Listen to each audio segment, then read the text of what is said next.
All right. Thank you everyone for joining the meeting again. It's another Saturday. Another Saturday of impact, actually. Good evening, everyone. Welcome to Smart Scholars Forum. And today is another powerful Saturday. We are looking at a very wonderful topic today, and that is writing a compelling personal statement, or some people call it statement of purpose. Some people use it interchangeably. Why some people believe that they are different. So I believe maybe this evening our speaker will be able to do justice to that. If these two personal statement and SOP are the same, or if there are differences, perhaps he let us know during his presentation. Thank you so much for joining once again. This is Smart Scholars Forum, and my name is Victor Lawe. And tonight, or let me say this evening, I hope this evening in Nigeria, but I know it's morning over there in the US. So we have Chibuzo joining us from, he's a student of the University of Alabama. I think that's UAB, right? UAB, right? Yeah, UAB. Yes. So, okay, yeah. So that's the University of UAB. So let me tell you one thing about Chibuzo. Chibuzo is a very wonderful person, sincerely. Chibuzo reviewed my SOP and my CV for me. Yeah, and Chibuzo is a Commonwealth scholar. So he had his master's in UK before he traveled to the US for his PhD and started his PhD. So when Chibuzo reviewed my when he reviewed my SOP for me, I was almost crying sincerely because he really took his time. Yeah, he really took his time to make a lot of correction, and things that I thought that I can write this thing very well. When I saw the corrections he made, I was like, wow. And up to today, I'm very, very grateful for him, to God and to him also, for that time he took to really check my SOP for me before I submitted my application. So we have him here, and I don't want to waste much of our time. I want to welcome. He's also an Education USA Opportunity Fund Scholar. Yeah, Commonwealth Scholar, OAP Scholar. And I just want to welcome my brother, my friend, Chibuzo, to take the virtual mic. You're welcome, Chibuzo. Thank you so much. You have had me so much that I don't even say it again. Hello everyone. Good evening everybody. My name is Chibuzo, and okay, thank you so much, Victor. I'm sorry you might not be able to see my screen. I'm trying to work on my camera, and then let's see how it works though. So, but if you can see my slides, please let me know if you can see my slides. Yeah, I actually can see your slides. I don't know if others can respond as well. Hello, can you see my slide? If you can, please just let me know. Lenny Mas is here. Good evening, sir. Are you serious? Lenny Mas is here. Are you serious? Good afternoon, everyone. Good evening, everyone. Please, you can see my slides. Drop a message on the chat box. This meeting is going to be kind of very interactive. We're going to be talking together with each other, and then we're going to be learning some things together. So please, if you are here and you can hear me, please drop a message on the chat board. We can hear you, sir. Just drop something. Oh, Taiwo says you can see my slide and you can hear me clearly, yeah? All right, yes, let's get started. So my name is Chibuzo, and today, before I start, Victor, thank you so much. Thank you so much, Smart Scholars, for this opportunity. Really, really grateful, right? Yeah. So today we're going to be talking about the secret strategy I used to write and review top scholarship winning SOPs. Let me get started. Okay, yeah. So by way of introduction, the purpose of this webinar today is to help you understand why you should invest time in writing your SOPs, and then I'll share some strategies I use to write and also review multiple award-winning SOPs. Let me introduce myself before that. So these are the things that we're going to be talking about in this 45 minutes training. And yeah, so by way of introduction, my name is Chibuzo, and I applied to graduate school for 3 years in a row without any scholarship. The time I finally got my scholarship, it was very crazy. I had already applied to 67 different scholarships, and it helped me gather experience and skills in everything as it relates to application of scholarships, right? Yeah. Then for us to start, let's start with understanding statement of purpose, right? So if you can hear me clearly, please type SOP on the chat box. Just type SOP. Like, remember I told you this training is going to be interactive. Thank you, Ngozi. Thank you. Oh, okay. That's a lot. All right. We have people here. So first thing you have to understand is that a statement of purpose is different from a personal statement, but both are actually similar. So let me explain what statement of purpose is. Then I'll go ahead to explain to give you the difference between statement of purpose and personal statement. So a statement of purpose is a personal essay that outlines an individual's career path, professional interests, and goals while applying for a scholarship or an academic program or anything else. It might not just be for scholarship or PhD or something. It can even be for a job. Sometimes jobs ask you to, write a statement of purpose, right? So what it does is that it helps the selection committee to know, number one, the applicant's motivations, number two, the applicant's strengths, and number three, potential contributions that these applicants will give to the organization or to the school or to whatever it is you are applying for, right? So it is like what you submit to convince the admission committee or the scholarship body that you are not just suitable for the program, but you are the best person that they are looking for that particular program, right? So why is it so important? Now, SOP is important because it is usually the deciding factor. I learned this experientially because I kept on doing templates, copy and paste, SOPs, and I found out that because of that, I kept on getting rejected until I decided to sit down and understand what exactly is the issue I'm having. And I found out that, oh, it's actually my SOP. And it took me, I really sat down and I took like 1 whole month to go and train myself on copywriting and SOP writing, and it has really paid off. Now, I just remembered something. Victor told me something when I wanted to come up. He said he'll be glad if I shared some SOP templates. Unfortunately, I don't have any SOP templates in this meeting, but I am going to try as much as I can to convince you not to use SOP templates.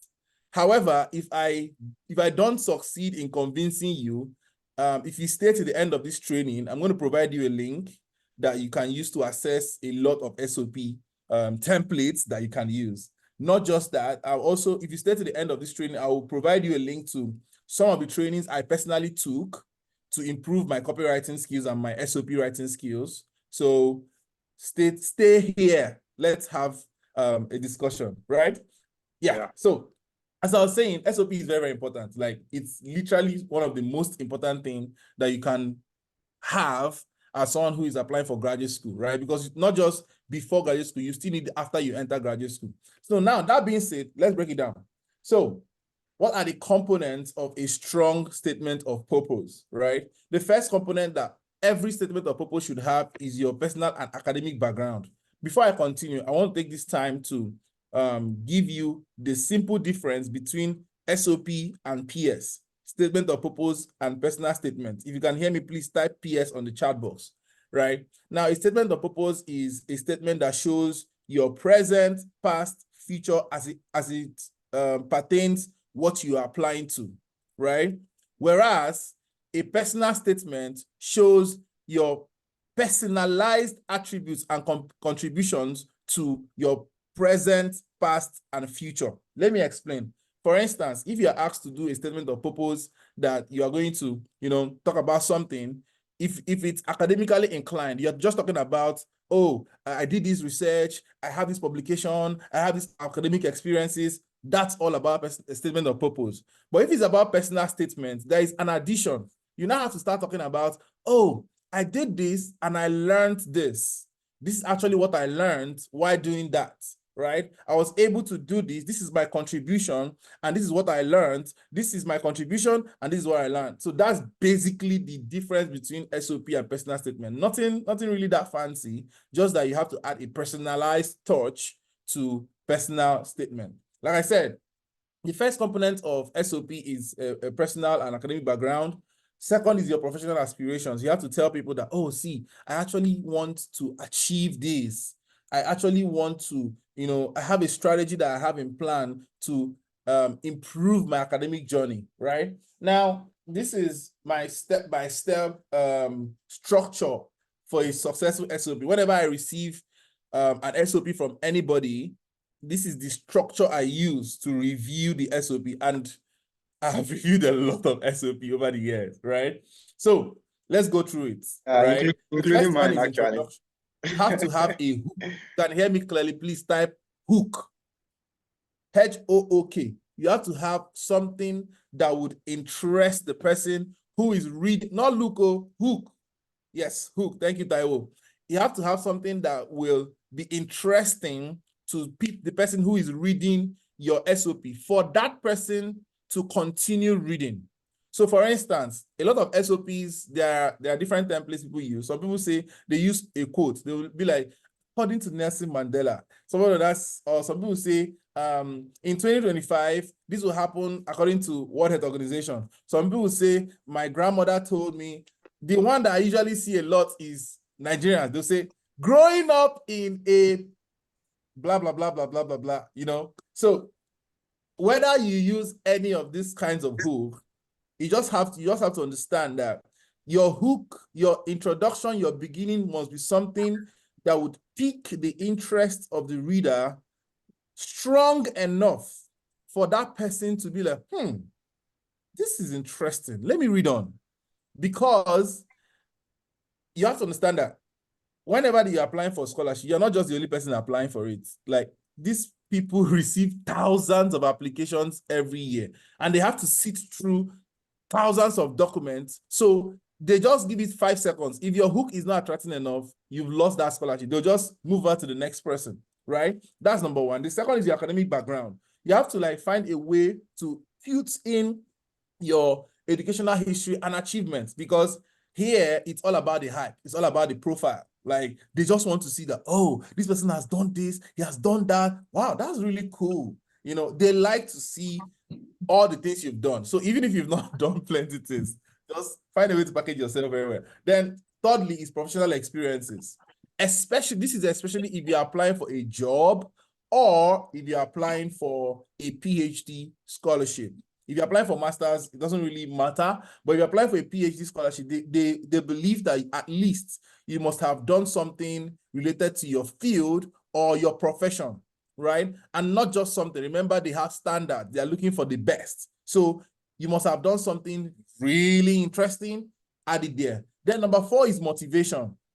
Let me calm down here and explain something. So graduate school is hard. If you can hear me, please type graduate school is hard. That is the truth, right? So they are looking for people who are motivated enough that when the hardness of graduate school hits you, your motivation will be strong enough to overcome that hardness. Like, I am very honest, grad school is hard. It depends on what you do though, but like, a PhD is you trying to do something that you never knew how to do before. That's basically what it is. So if you're doing a PhD, my PI told me that if you're doing a PhD in something you already know, it's kind of not a PhD, because you already know that it's a learning process, and there's no learning process that is easy. You grab. That's that about motivation. Then future goals. You have to talk about your future goals so that they will know how their program is a good fit for you to achieve your future goals. So application is a two-way thing, right? The first one is that you are trying to apply to this program. They are trying to envisage how fit you are for the program.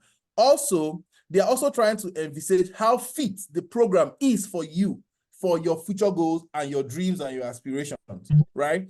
That, I think I've already talked about number 6, fit. So please, if you are writing, I think you must have already finished writing all of this, so I can go to the next slide. All right, so let's talk about understanding the audience. Who are you writing to? Who are the people who you're writing to? And how would you understand them better so that you can write to them better, and then, you can get the scholarship, and then you can travel out of Nigeria, right? So their perspective. You have to understand these people's perspective. They are looking for, one, people who show promise. If you can hear me clearly, please type promise. Like, they don't want to, because they've had this experience over and over and over and over and over again, where they would, admit students, give students some funding, and then the students will come and then they are downcast. They are like, oh, I don't think I can do this. And they're like, oh my God, this is so much. So they don't want that. They want people that they can bring in, and that person is ready to work under pressure. So you have to you have to show that you are a promising student, you are enthusiastic, you are passionate about what you're doing, and you have what it takes to likely excel in your chosen field, right? You have to have that passion, and you show the passion from the things that you have done before and the things that you are currently doing, right?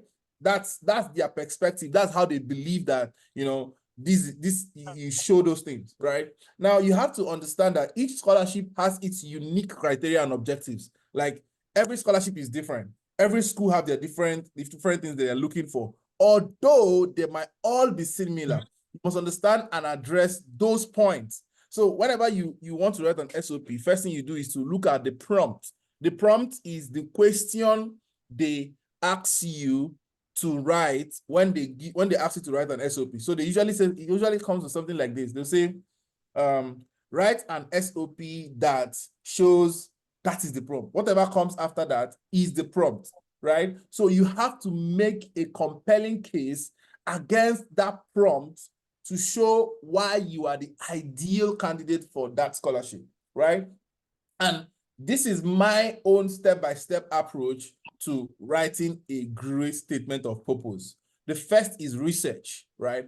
You have to understand the program and the scholarship. What I do is, for every program I'm applying for every scholarship I'm applying for that I am really, really interested in it. No, it's not the ones that I'm like, let me just apply for these ones. The ones I'm really, really interested in applying, I have a strategy for research.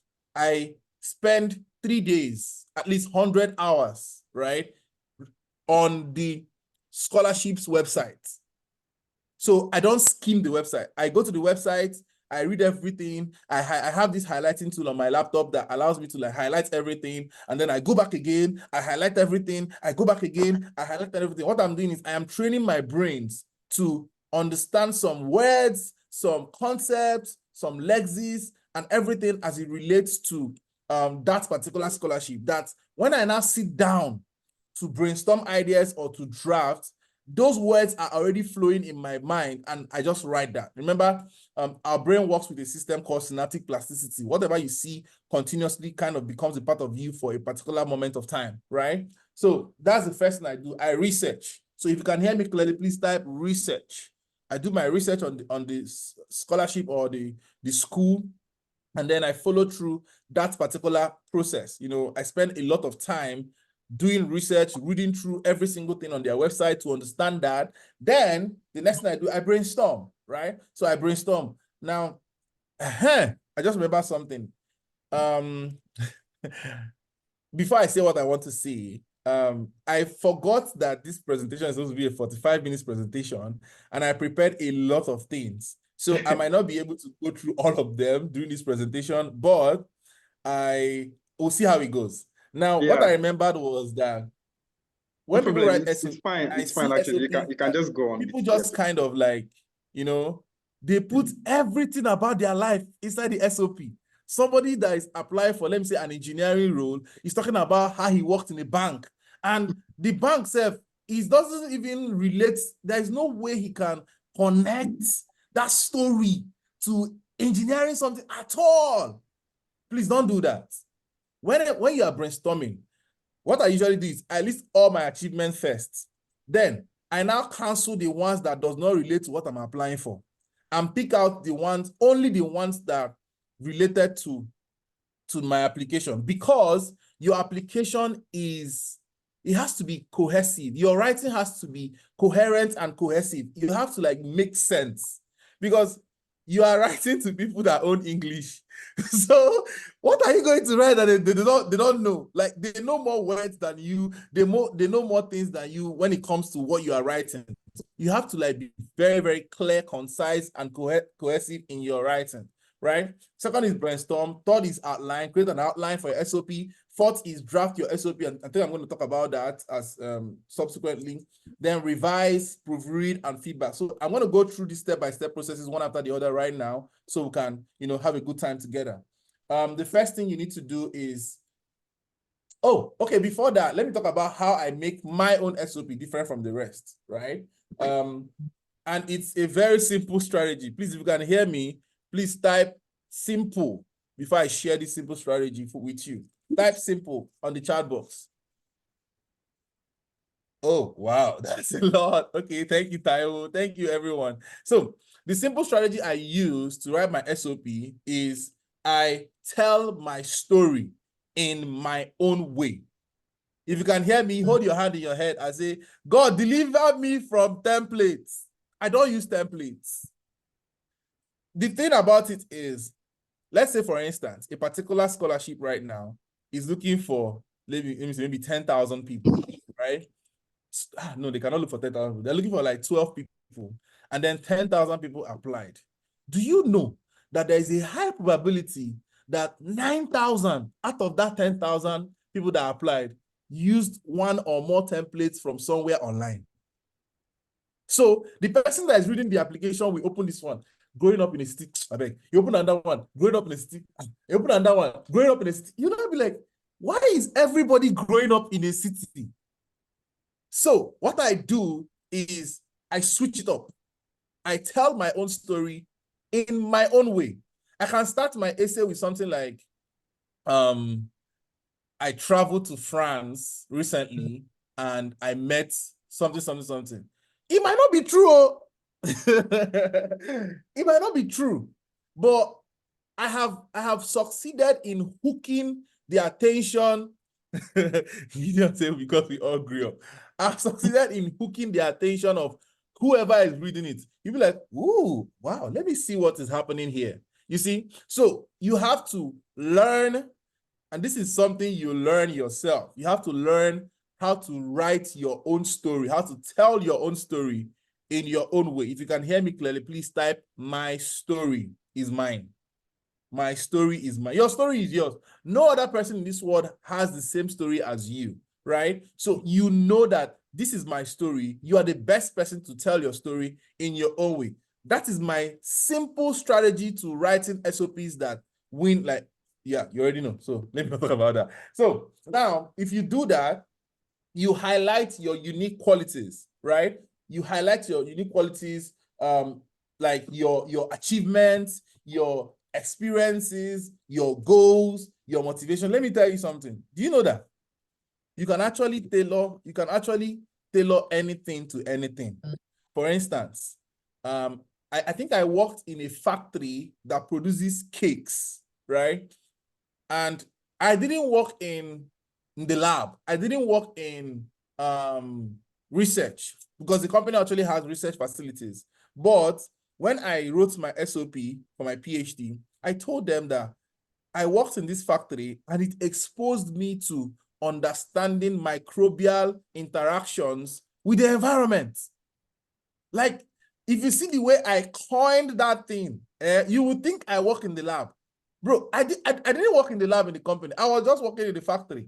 But I was able to coin that story into something that relates to what I am applying for. You have to find a way. You always have to find ways to connect dots.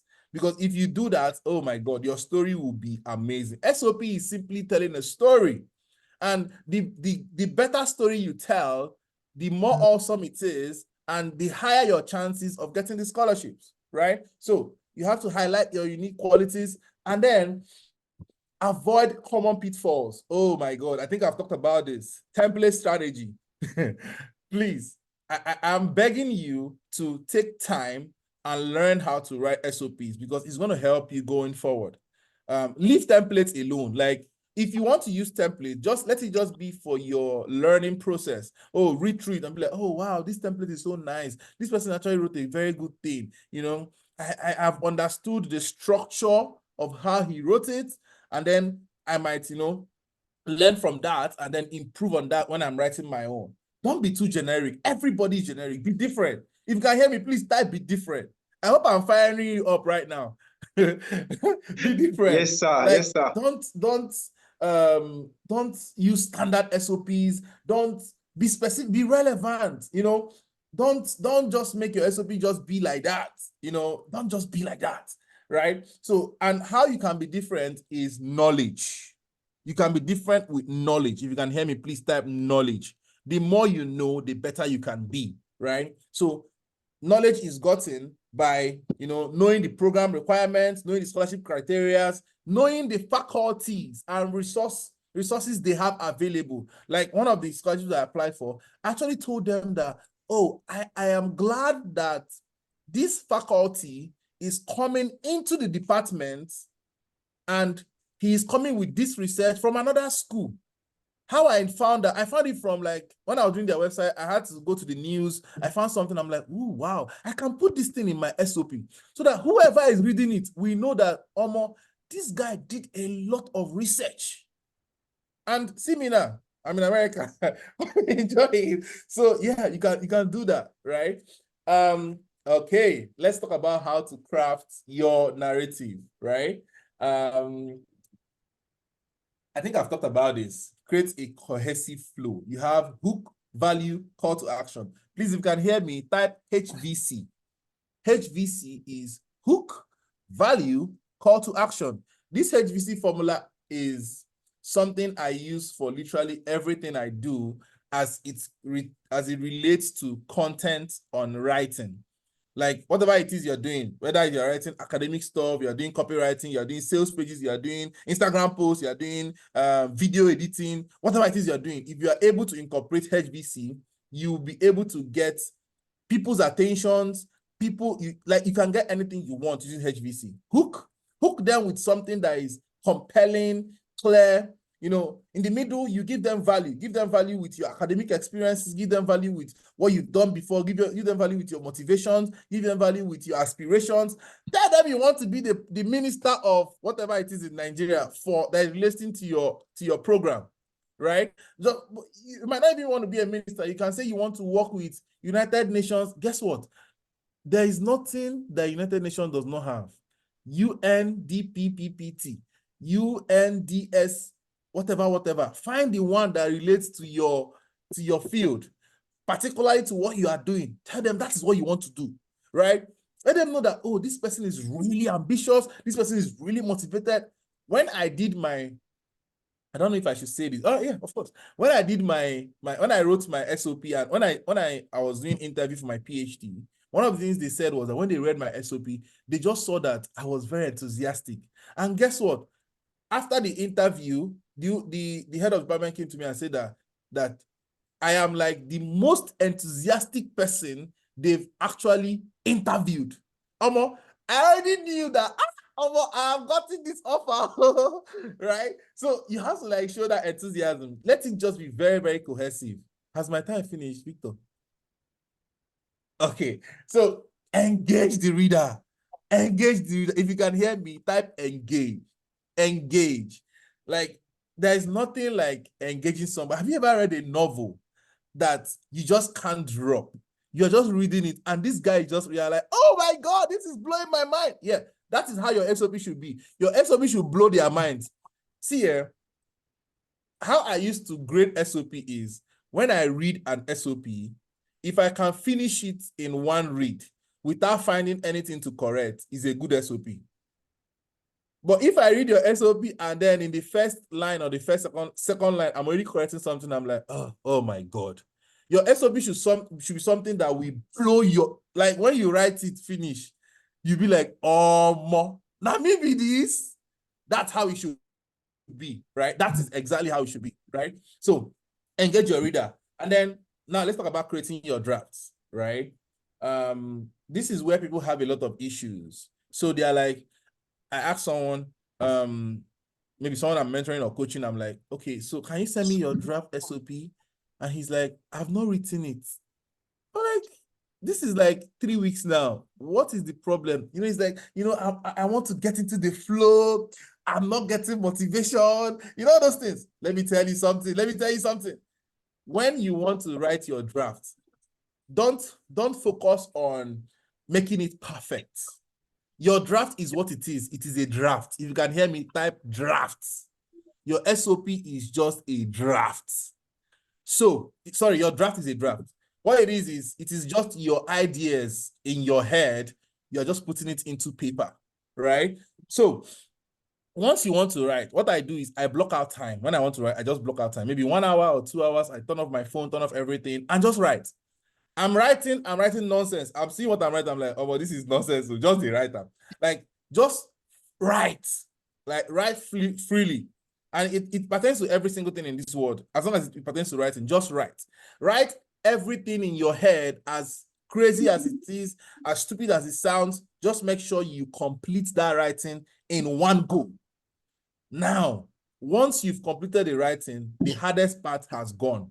The next thing you now do is now the correction, revision, and everything, right? Now, like I said here, write freely, follow your outline, and be authentic. Write in your own voice. Write in your own words. Be honest about your experiences. If you failed in something, write it.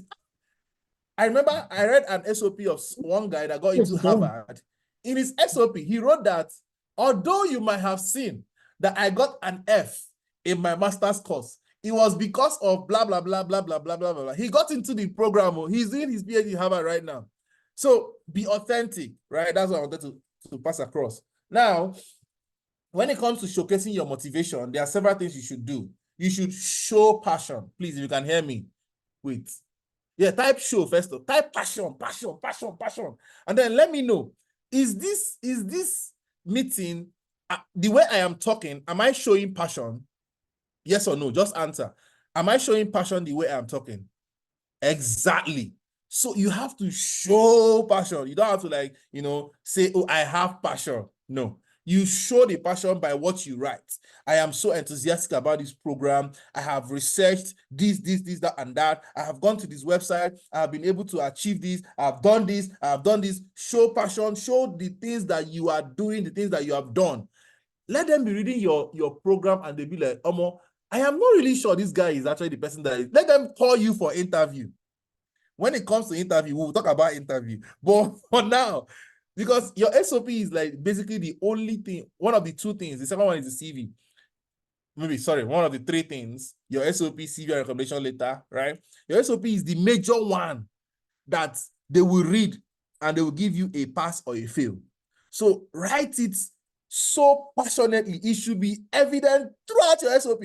Like when you're reading the first page, the first paragraph, they should be so interested in it as they are reading the ending of the paragraph. Are you with me? If you're with me, type yes.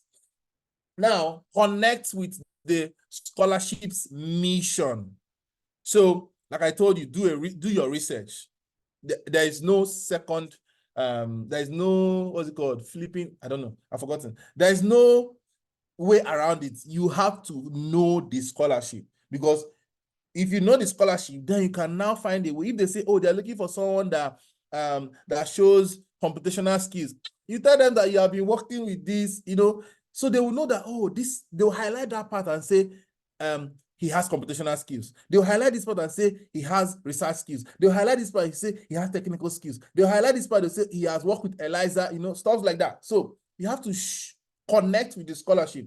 Now, let me show you 4 ways that I use to demonstrate my achievement, and you can also do that. Number 1 is academic and extracurricular accomplishments. If you don't have a lot of academic accomplishments, talk about the extracurricular ones. Maybe you went to soccer, you were the coach in your team, and you people won. Put on there. It is an achievement. For me, one achievement I usually write when it comes to extracurricular is I like to play table tennis, and I think I'm pretty good at it. Actually, I won the Scottish medal for table tennis when I was in my master, so I'm very good at it. But if you see how I used to hack myself when it comes to table tennis like this, I will tell you that I carried my team and went to another state and we won the national competition. You know, it is in my SOP, right? So number one is show your academic and extracurricular achievements. And I use the R formula, the ARE. If you can hear me, type ARE on the chat box. Now, the ARE is you highlight your academic successes. If you are in STEM, you highlight your research experiences, and then you highlight your extracurricular activities. And all of these things, when you write them down, you cancel the ones that does not relate to what you are applying for. One. Secondly, you cancel the ones that you cannot link to what you are applying for, right? The second thing you need to do is to highlight how you overcame challenges. So if you had some challenges in your undergrad or maybe in applying for grad school, write how you overcame those challenges. And it's simple. Describing the challenges you overcame along the academic journey, it showcases that you are resilient, you have determination, and you have the qualities that these scholarship committees are looking for. Because remember, I told you, graduate school is hard. Then number three is you reflect on your personal growth. So you talk about the insights you gain from experience. One of the things I did in my SOP was I told them that I had issues with my research, the results were not resulting, and the work was not working. But it helped me learn how that you will not always get what you are looking for, and then you will be able to troubleshoot your research. That is an insight. So I'm like, going forward, I'll be able to apply these insights into my research. My direct PI read that, and he told me that one of the reasons he accepted I should come to the school was because of that. Because he knew that what I'm doing right now is crazy. Right? Number four, okay, yeah, I talked about reflection. You know, it shows that you can learn, you can adapt, because they're looking for people who are adaptable to different conditions, right? So yeah, number four is evolving interest and goals. Listen, let me tell you something. You might get a PhD and then you get to your school and you see that thing that you have been doing. Say, I'm researching on, let's say you're researching on antimicrobial resistance, and then you have been hammering on antimicrobial resistance all your life. You now come to grad school and then you now find out that the school does not do antimicrobial resistance. What are you going to do? Let me know what you're going to do on the chat box. Like you are doing something, you are like, oh, this is all I love to do. And then you finally get this school and you find out that your school does not do it. Your school does only cystic fibrosis or cancer or heart infections. And you have absolutely no idea how that works. In fact, you have not even heard about cystic fibrosis in your life until you came to this school. What are you going to do? Right? So they want to see that you can evolve, you can adapt to change, you are willing to grow, because they don't want to bring in someone that will come in and the person will not find that, oh, Omo, I cannot do this one, no, and the person will just get tired and leave. They want someone who is, can evolve, right? Now, let's talk about steps to independently ensure clarity and conciseness in your applications, right? The first is you need to have a clear and direct language. Now, this is talking about reviewing your SOP. So as your SOPs is being, you finish your draft and everything, as it's being reviewed and, remodeled, always having at the back of your mind that you need to have a clear and direct language. Don't over ambiguate things. Don't put in words that are like, I am maniacally bewildered, or I have been so perplexed about this. No. Just be clear. Be clear and concise, right? Secondly, stay on point. Don't drift. I know you are telling a story, and whenever you're telling a story, we tend to drift. If you can hear me, please type story on the chat box. Story. We tend to drift, and then we now start talking about something else and forget what we were talking about. That's why I usually advise people to use the STAR approach when writing SOPs. STAR, if you can hear me, type STAR. STAR is situation, task, action, and What is RCF? I forgot it. Result, result, right? Use star approach. It's so easy. So if you are writing any story, you say, this is the situation I found myself. I was working in this particular place. This is the task. They told us to do this. This is the action. I did this. This is what I did. And as a result of that thing I did, this was the result. Check it out. You save time, you save space, you save yourself from, going off point, right? Now, how to align your goals with any scholarship? I think this is like the most important part of this training. If you didn't learn anything so far, wait, before I continue, have you learned something from this training? So it's not because I'm talking to myself all day long. Have you learned something? Let me know what you learned. Let me know what you learned. It's not to type yes. If you know me, you know that I'm a teacher and I consider individual differences in anything I'm doing. And people don't just come to my trainings and then they go like that. You have to learn something. It's either you learn something or you learn something. So let me know what you learned on the chat box. Showing passion, good, beautiful, beautiful. My story is not yours. Your story is yours, Taiwo. I learned to avoid being generic, Victoria. All right, beautiful. Okay, let's continue. How to align your goals with any scholarship. So first thing you need to do is, like I said, research. Identify the programs relevant to you. Please, I am begging you right now, don't apply to every scholarship you see. Like, I usually have a spreadsheet. I have a Google sheet that I use to know which one am I applying to. Is my time up, Victor? All right, beautiful. I like find out the scholarships that you want to apply to based on number one, research interest. Number two, environment, where you want to be, where you want to go. If you're in a place that is always cold, well, just you have to like have what we call your personal requirements for schools you want to apply to, and deal breakers. A deal breaker is something that you cannot accept when it comes to applying for scholarship. Have your deal breakers, because listen, let me tell you, you are a gem as in gemstone. They are looking for you as good as you are looking for scholarship. This scholarship, they are looking for you. They are looking for you because you possess extraordinary abilities to conduct research. So you have to do this on your own terms. Apply to schools on your own terms, right? Number one, identify relevant programs. Number two, understand their requirements. Then revise your works, like I talked about clarity, coherence, conciseness, etc.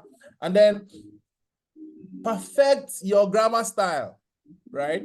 Perfect your grammar style by proofreading. If you can hear me, please type proofreading.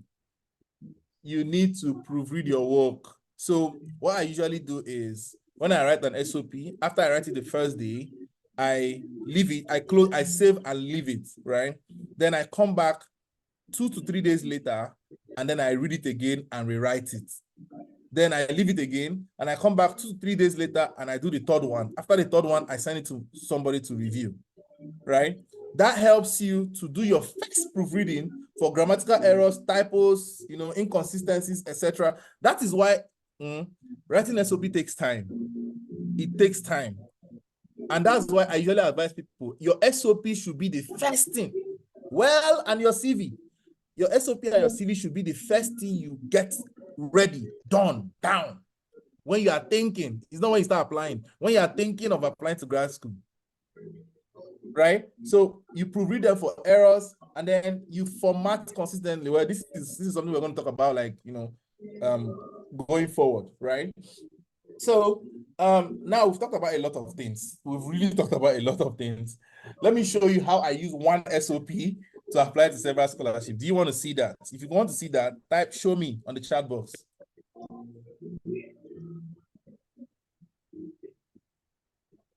Okay, that is a lot of people, right? So how I plan for multiple scholarship is, first of all, like I said, I create a Google Sheet with all the informations and the deadlines, because the worst thing that can happen to you is You spend 2 months writing SOP for a particular school, and then you find out that the deadline has passed. I swear, it is very, very damaging. It has happened to me. So I attended open house for Cornell University. I spoke with 4 different professors in the school.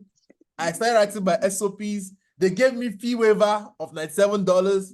Like, I prepared everything. I emailed them back and forth, and they kept emailing me, and they're like, "Oh, we haven't received the application. We really want you. Like, what is holding you?" I'm like, "Oh, I'm still writing my SOP, and I've uploaded everything, uploaded review, recommendation, everything, SOP." When I now finished writing my SOP, and I'm like, this SOP is either they take me or they take me. Nothing they happen. I now open websites, deadline have passed. Oh my God, it was crazy. It was literally very crazy. Please don't do that, right? So first thing you need to do is highlight the deadlines and connect it to your Google Calendar. If you use Google Calendar or Apple Calendar, connect it so that you would know, maybe just do like 5 days before the deadline so that you know that, my deadline is reaching. That's the first thing. Second thing you do is, in your SOP, customize your SOP. What I do is, like I said, the generic SOP is crazy.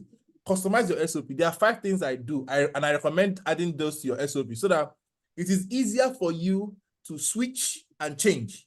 So the first thing I do is I add the name of the school to my SOP, so that if I'm applying to Harvard, I put, I'm interested in applying to this in Harvard University, so that when I'm changing it to Cornell, I'll be like, I'm interested in Cornell University. That's number 1. Secondly, the city of the school.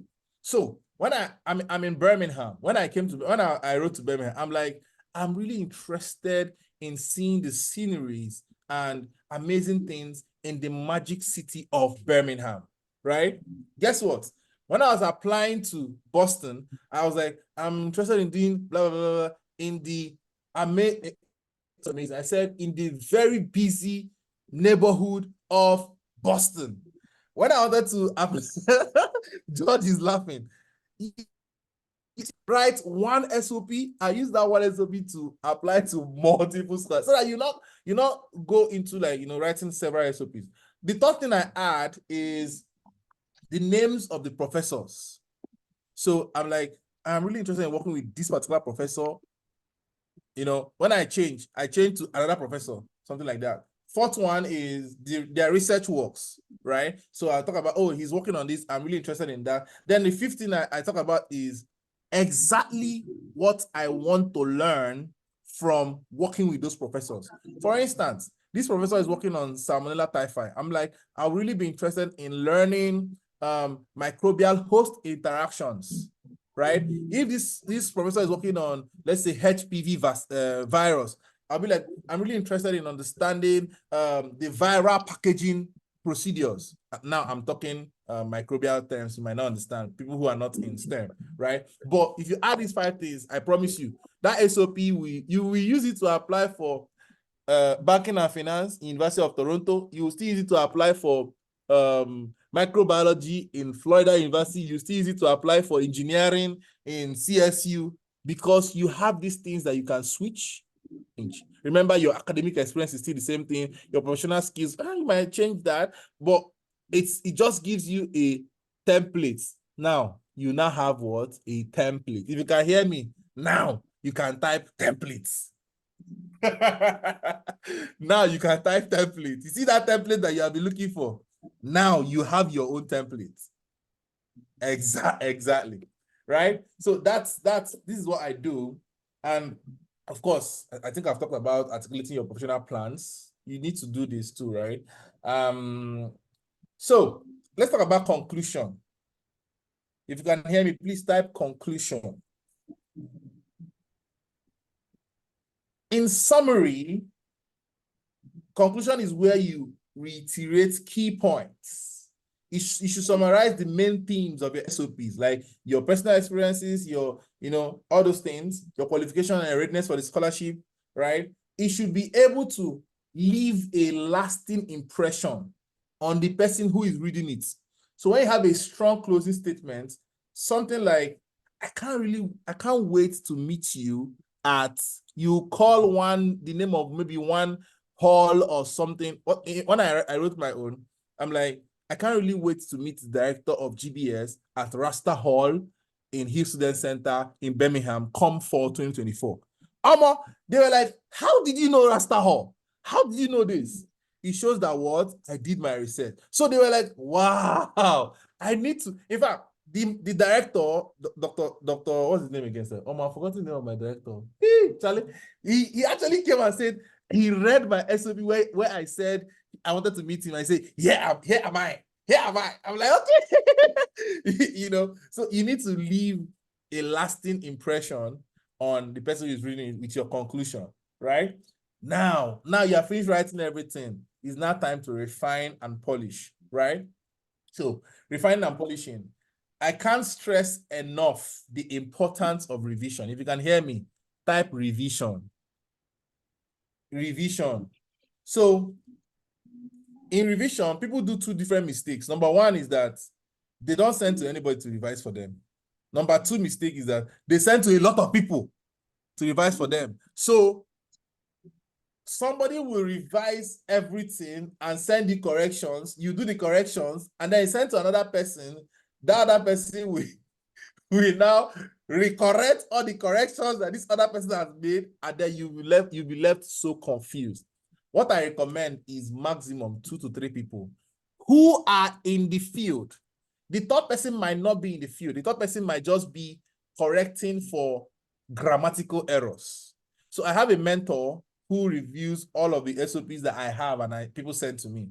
Like, the only thing she does is just review for grammatical errors because she does English. Like, she did a PhD in English. So she'll say, oh, this is not actually grammatically correct. You can correct this and put this and do this and do this. That's all she does. So when you're reviewing, please don't go and send your SOP to 30 people. I've seen someone that sent their SOP to like 15 different people, and I'm like, bro, you are going to have a hard time correcting those reviews than the hard time you had even writing the essay itself. Do you understand? Please, if you understand me, type I understand. Then, the other way around, never submit an unreviewed SOP. This is me. So let me give you a story. I think we're almost down to time, but let me tell you my story. I applied to Commonwealth Scholarship 20-something times. Every single time I was applying for the first 2 years, right? When it comes to the I did not know. Knowledge is power. I did not know that you need to write your SOP down and, what's it called now? Review it, prepare it well before you submit. I used to write SOP when I'm applying. So they will say, tell us a time where you did this, and I'll be typing. I did this, blah, blah, blah, blah, blah. Once I read 500 words, I'll click next. I'll go to the next one. They'll not be like, what was your experiences in your undergrad? I'll like, I remember one story, I'll type. Blah, blah, blah, blah, blah. That was how I wrote my SOP. And all of those applications came back with rejection. Do you know why? Well, you already know why, so no need to ask you. So I said before, never submit an unreviewed SOP.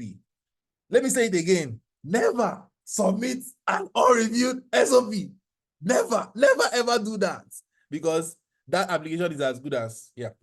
So, sorry about this. Like I said, when you're reviewing people are reviewing your SOP, please incorporate constructive criticism. Don't just accept everything. You'll say, oh, delete this, you delete. Use your own sense and ask yourself, is this thing in line with what I am applying for? And what this person said, can it be, improved? Remember, you are a growing and living person. You always improve, right? Yeah. So, final touches. Before your submission, this is after you have reviewed everything, corrected everything, and your SOP is ready. I always advise that for every school you're applying to, create a new folder for that school. Duplicate your CV. Create a new CV for that school particularly. That's how I do. I wish I can show you my device now. All of the schools I applied for, I use different CVs for them. Word document, different SOPs, different recommendation letter, different everything. So remember the templates. If you can hear me, type templates. Remember templates, ba? My own template, not the one I got from here. So that template is like the basic one. Then I now duplicate for each application, make corrections, because another mistake you can do which is why I advise you to do one final review before you submit your SOP, is that you, this is very funny, actually, and it has happened to me. Like, these things are happening to me and I'm learning from them, and I don't want you to make those mistakes, right? There was a time I was applying to Harvard for a program, and then, no, not Harvard. I was applying to another school. Which school was that? I think it was Minnesota. I was applying to another school, and guess what? In the SOP, I was about to submit, it said University of Harvard. It was so crazy. I was like, imagine I did not look at this SOP now. And everything is ready. I've already converted it to PDF. It was totally ready. So yeah, we are human beings. Mistakes happen, all right? So please, before you submit, make a last minute, just go through it again. So your village people will not be following you. You grab. So yeah, make that final touch and then submit. And then submit with confidence. When you submit, like, pray about it, think about it, just let it go. Know that you've done the best. Because like I said, higher school is hard, and this thing is growing in that area. And then also consider working on your CVs and resumes, because I said a great SOP without a great CV will go nowhere. Consider working on your CV, emphasizing a commitment to ongoing personal and professional development, blah, blah, blah, blah. Yes, know that you are a worthy investment for the future. If you can hear me, type, I am a worthy investment for the future, right? So, in conclusion, we've talked about understanding statement of purpose, we've talked about crafting your narrative, we've talked about aligning your goals with scholarship, we've talked about refining and polishing your statement, we've talked about final touches. Have you gotten value from this training? If you have, let me know on the chat box. Has this been valuable enough for you? Are you leaving here tonight with something interesting, something good that you're going to work on that will give you the result that you're looking for? Has it been valuable to you? Value packed. Okay, beautiful. Thank you so much. So remember that graduate school application process is very demanding. So perseverance, dedication is the key. Stay focused, utilize available resources, and seek support when needed. Listen, you would always need support. So seek support. Best of luck with your applications. Before I go, I want to thank the organizers, Victor and his team. Thank you so much for inviting me. I'm really grateful. Wow, wow. Yeah. I promised you guys something, yeah? Yeah. So at the beginning of this meeting, I said, if you're going to stay to the end of this meeting, I'll send you the links to the personal trainings I took to improve my SOP writing and some SOP templates. I don't think you still need SOP templates. Do you need templates? Let me know if you need templates on the chat box. If you need, type I need. If you don't need, type I don't need. Let me see the people that, hey, Charlie, there are plenty. Okay, so scan this link, scan the QR code or click on the link. It will lead you to where you can, put your email and your number, connect with me on WhatsApp for the SOPs, and then I'll send you all the trainings in your email. So it's already automated so that I won't have to go through it one after the other. Yeah. So do that. And then what else? All right, it's question and answer time. Thank you for listening. Okay, yeah, I think that's all. Wow. Question time. If you have any questions, I am ready to answer. If you want to connect with me on LinkedIn, yeah, that's my LinkedIn name. Just type Chibuzo Onwuka for you, get me on LinkedIn. Apart from that, someone said I did not get the link. Hey, Charlie, look at it. I'll leave this on so I can get on questions and then I would answer. Thank you. Wow. Thank you so much, Chibuzo. I mean, such an amazing session. You fired me, actually. Personally, I learned a lot, Now, my boss, like I told you guys, Chibuzo actually reviewed my SOP. And I told you guys that when I got the feedback, I'm like, wow, what have I been writing? Thank you so much for this wonderful session. We're very grateful. And I think we should take 1 or 2 questions at this time. So if you have a question, we have the Q&A session. All right, I think I can see one question in the Q&A chat. Is it compulsory to add your GPA to your SOP, especially if your CGPA is not that high and might affect your application? So, No, okay. compulsory at all. At all. I didn't even add it. I'm the best graduate student in my department. I didn't even add my GPA. So no, it's not compulsory. Okay, thank you for that. Any other question? I can't see any question in the chat box. Can we drop our question in the chat box or in the actually there's a section for Q&A, so you could drop your question in the Q&A session or in the chat box. But I advise you use the Q&A session. Okay, I can. Someone said, please, is there a WhatsApp group? I feel around people. Okay. Yeah, there's. If you want to be a member of a Smart Scholar, you have to send an email to smartscholar@gmail.com, a membership request. So attach your CV to that email. The last R is double. So send the email and we attend to you. Okay, sis, thank you so much for that insightful session. Okay, I'm trying to read a question I'm seeing now. So I learned so much. I'm curious, does the writing flow better when you use computer or a pen on paper? Question for you, sir. Well. It's unique to everybody. So Yeah. basically, there are people who prefer to type and it flows for them. There are people who prefer to write. Me, personally, I like to write.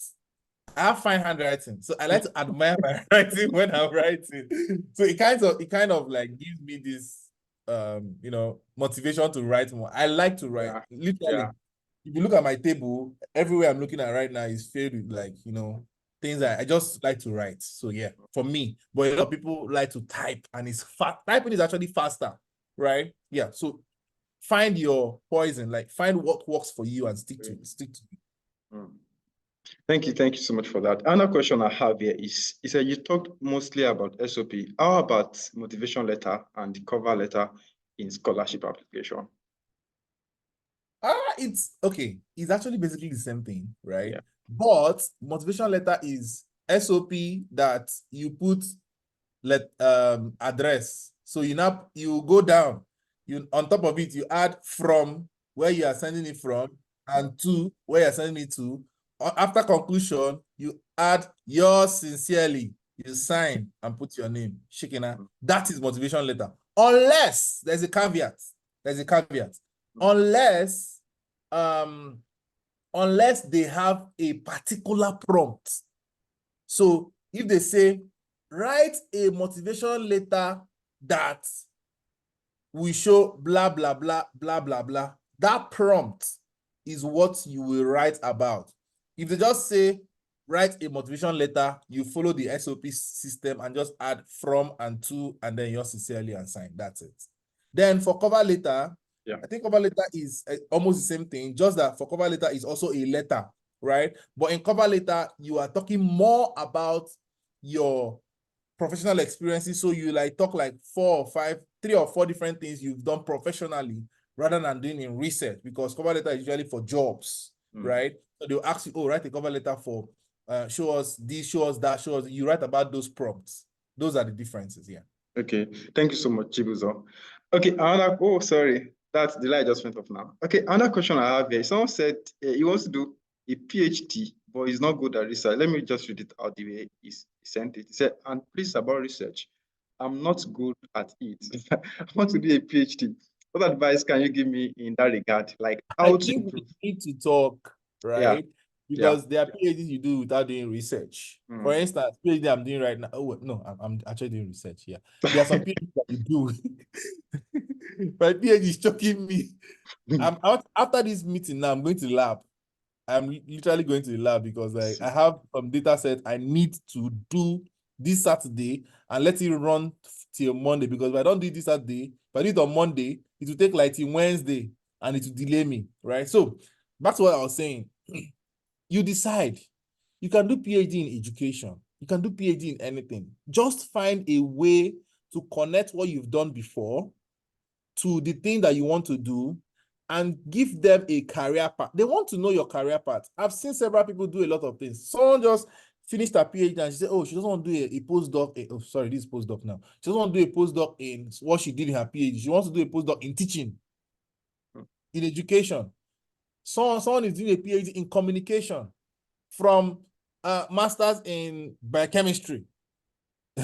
So you have to find And the truth is, there are over 4,000 research institutes in America. If you're applying to America, and then there are so many of them, so many thousands all over the world. There is always a school that has what you are looking for, and they have funding to fund you. Your own is to find that school and apply to that school. Yeah, thank you so much, Chibuzo, for that. Okay, let me read down that question. It says, okay, I can't even see it clearly now. Okay, you talked most about SOP. Okay, I think that you've answered that. Let me check the last one. Okay, please, I'm almost done with my master's. Can I apply before getting results? Yeah. Did you get that, Chibuzo? Oh, okay. The answer is yes. Yes, I can hear you. I Yeah. think you can. So I have a friend who is doing his PhD right now. He applied when he was still doing his master's. The master's result have not shown. They not giving PhD and they are not requesting for transcripts. Wow. He's not running around. But yes, you can. You actually can. In fact, I used to tell people that wherever you are, you just apply. Whatever position you are currently, just apply. Number one is that you will learn. You will literally learn. Even if you are still in, like, if you're 100 level, apply. Apply with your 100 level transcript. It will teach you what not to do. And this what not to do is not somebody like this. Now, you guys, all of my own personal experiences and everything. But it is better. It is better you get the experience yourself, and then you're like, oh, this is what I did wrong. Oh my God. Next time you will not do it again. You see? Instagram is here. Instagram. Good evening. Sorry. No problem. I was like, okay. All right. Thank you so much for that. So let me, this last question we have here. So you spoke about emailing professors. How about when they are not responsive? Of course. Please answer that, please. Well. There's a reason it's called cold emailing. Yeah. Even me right now, as I'm doing PhD, I'm still cold emailing a lot of professors. Cold emailing is 100 to 1 chance. So you email 100 people. The probability is that only one person will reply you. If you have that mindset, if you have that mindset of 100 to 1, it will not bother you. If you email a professor, he does not reply to you, move to the next. There are, like I said, there are 4,000 research institutes in America. Inside that 4,000, one of them have at least 400 professors. So multiply it. There are a lot of people that you can work with. If one professor is not responding to you, move to the next. Literally, last 2 weeks, I actually emailed 2 professors. One was head of department in something in Florida. The other one was the guy that found the structure of COVID vaccine. Wow. I met 2 of them. Guess what? The man that found structure of COVID vaccine replied by email. If you see happiness I had, I was like, oh my God, I blew. You know, that kind of. So if you email professors, they don't reply, move on to the next. Create your own template. Don't go and be using the template that is shared everywhere online by people emailing professors. It will not work. Those professors have seen all of those templates over and over and over again. It might not work, right? Thank you, Chibuzo. He said, please, how do you know the equipment and other resources that the department has? He said, I've seen the template that talks about the course curriculum as well. How can I check the curriculum of the department? Department website. So the schools in America, I'm using America because I'm in America. The schools in America are so transparent. By the way, they are very transparent. Everything you are looking for, you can find in their websites. If you don't find it in their website, send them an email. There's an email that is on the department, not the school website, department website. There's an email there. Once you send that email, there is always somebody that is going to reply you and reply you fast. So they are very, I think it's one of the laws we have here that you have to be transparent to people who are trying to apply to your school. So they are very transparent about everything. If they don't know, they will refer you to somebody else that know. Yeah. So Anything you cannot find, shoot them an email. Hi, my name is I'm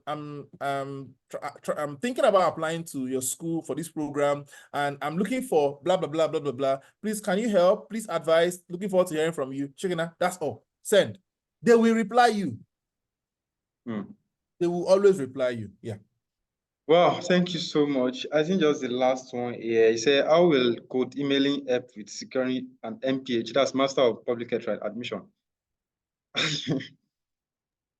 Answer. Do you want the direct answer or the long one?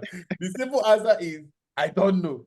The long answer is for MPH, MPH scholarships are usually very rare. You have to use what's the name of that? So far, I think so far application. Yes, you have to use so fast, right? Anything MPH epidemiology is usually very difficult, right? But code emailing can actually help. If you code email the right person at the right time when they have funding, right? They could actually be like, oh, this student is really smart. I could take them up, right? It's something most people don't do, but if you do that, that would be cool. That would be really good. So I really don't know, but there's no harm in trying. I want you leaving this meeting to have the what if mentality. What if it works? Like, I don't know if I should try this, but what if I try it and it works? Right? Have that mindset so that anything you see, you'll be like, well, I'm not sure I am qualified for this scholarship, but I will apply. Because what if I apply and I get it? What if I apply and it turns out I'm like the only person that applied to it? Right? You know, so have that what if. You can hear me, please type what if on the chat box. Have the what if mentality. What if it works? So going around saying, oh, I don't know if this thing might work. Just tell yourself, what if I try it and it works? Come on, let me try it. You guys hear me? I think. Oh, thank you so much. Yes, thank you so much for that. Yeah, I think it's a very good place to stop. I really must appreciate you, Chibuzo, for taking our time to impact us this evening. I'm very sure. No, I was telling them that I applied in 2022 without, sorry, someone is muted, without Education USA webinar. And I thought I was doing the right thing. I was just submitting applications, submitting something. But I got rejected from all the schools. But, just having information about the right thing to do and the right way to do it is actually very important. And I really appreciate it. Before you guys join, some people joined. Chibuzo was saying that it's actually meant to be somewhere now, but you have to prioritize this meeting. And this is something that we do not really take. When I see people that are ready to give back, I'm really glad, I'm happy, because some people have helped us as well. And, I told you guys, Chibuzo reviewed my essays, and yeah, please, the error you should not make is that I think you are the best graduate student of my class. I got 330 over 340 in GRA. I have 10 publications. See, you still need someone to check out your SOP or CV. So please, this mentorship is very important. Please take it very serious. Tell someone to check it out. Reach out to someone, reach out to us. And for those that are asking about the email is actually smartscholar@gmail.com. So you send a membership request with your CV attached. So please don't just come to my WhatsApp message. Please, someone came today. Good evening. Hi, good evening. I want to join. I was like, no, things are not done that way, please. So send an email to smartscholar@gmail.com. The hour is double. The last hour is double. And of course, we review the CV and yeah, it should be him. Thank you so much, everyone, for joining. Chibuzo, thank you again for honoring our invitation. All right, everyone. Okay, thank you. See you. Till we all win, we are all a work in progress. Yeah. Thank you. Everything will work out fine. Thank you. Thank you, everyone. Bye. Bye. Can we put on our videos? Thank you for the energy, Chibuzo. We are grateful. Bye-bye. Bye-bye. Thank you so much. All right, everyone. See you on Saturday as we examine another topic entirely. So Saturday, we'll be looking at drafting a compelling preparing for your test, your exam, and GRE and TOEFL and all of that. So please don't miss it. All right, everyone, I'll be ending the meeting now. See you Saturday. Bye-bye.